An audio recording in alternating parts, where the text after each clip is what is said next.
నాది హైదరాబాద్లో ఉన్న ఈవింగ్స్ అబ్రాడ్ ఎడ్యుకేషన్ కన్సల్టెన్సీ నుంచి వచ్చాను నేను. మా ఆఫీస్ ఇక్కడ వైజాగ్లో కూడా ఓపెన్ చేసాం. ఈ సంవత్సరం అడ్మిషన్ల కోసం మాట్లాడడానికి వచ్చాను ఇక్కడికి. ఇప్పుడు చాలా రకాల కన్సల్టెన్సీలు వచ్చి 13 లక్షలకి 14 లక్షలకి అయిపోతాయని చెప్పి రకరకాల మోసాలతో ప్రచారం చేసుకుంటూ ఉన్నాము. మా ఉద్దేశం ఏంటంటే ఎక్కడ అడ్మిషన్ తీసుకున్నా కూడా పేరెంట్స్ అందరూ ఎలా తీసుకోవాలి, మన అడ్మిషన్ తీసుకునే ముందు ఎన్ఎంసీ గైడ్లైన్స్ ఏంటి, అవి ఎక్కడ మనం చెక్ చేసుకుంటే మనకి ఖచ్చితమైన ఇన్ఫర్మేషన్ దొరుకుతుంది, అది చూసుకొని జాయిన్ అవ్వండి అని చెప్తా ఉన్నాం. దానికి సంబంధించిన ఇన్ఫర్మేషన్ మొత్తం ఇవ్వడానికి మేము రెడీ ఉన్నాం.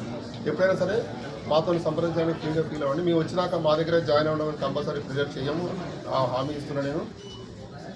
మీ పిల్లల భవిష్యత్తు కోసం ఎలాంటి సలహాలు, వైద్య విద్య అబ్రాడ్లో చదవాలనుకునే దానికోసం ఎలాంటి సలహాలు కావాలన్నా మా దగ్గర రావడానికి మీ అందరికీ ఎప్పుడు మా ఆఫీస్ రెడీగా ఉంటుందని చెప్పి దయచేసి సంప్రదించండి.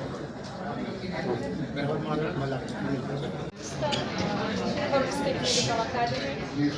I serve as a Dean of General Medicine Faculty for English language education. Mostly I work with foreign students from India, Pakistan, Bangladesh. So today's meeting is already going with parents. Maybe someone wants to study abroad, so I want to advise them our academy, because our academy is government medical academy. We have our hospitals, our academic clinics, our own simulation center, testing center, morphological campuses.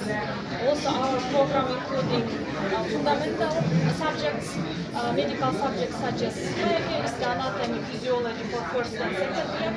And from third year, students mostly focus on clinical subjects such as therapy, cardiology, surgery, pediatry. So today a meeting was nice. I am glad to see all of you. Thank you. University డీన్ని కలిసే ప్రోగ్రామ్ని arrange చేశారు. కొత్తగా join అయ్యే పిల్లలు వాళ్ళ తాలూకా సందేహాలు తీర్చడానికి, మార్కెట్లో ఉండే అపోహల్ని పోగొట్టడానికి, వాస్తవాల్ని ఎలా గమనించుకోవాలి, భారత ప్రభుత్వం ఏం చెప్తుంది, భారత ప్రభుత్వం ప్రకారంగా ఏ విధానాలపై పిల్లలు నమ్మకాలు పెట్టుకోవాలి. ఈరోజు మార్కెట్లో ప్రతి వారు, ఇప్పుడు వైజాగ్లో తీసుకుంటే ఒక 50 మంది ఇన్స్టాల్లో మేము అడ్మిషన్ చేస్తాము అని చెప్తూ ఉంటారు.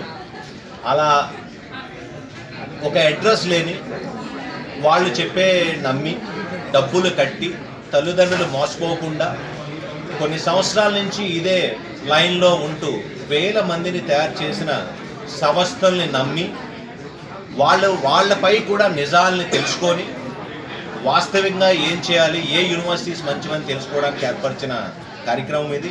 ఈ కార్యక్రమంలో మన డిపిఎస్ విశాఖపట్నం స్టీల్ ప్లాంట్ వారి పాప కూడా ఇదే సంస్థలో చదవడం అనేది గర్వకారం.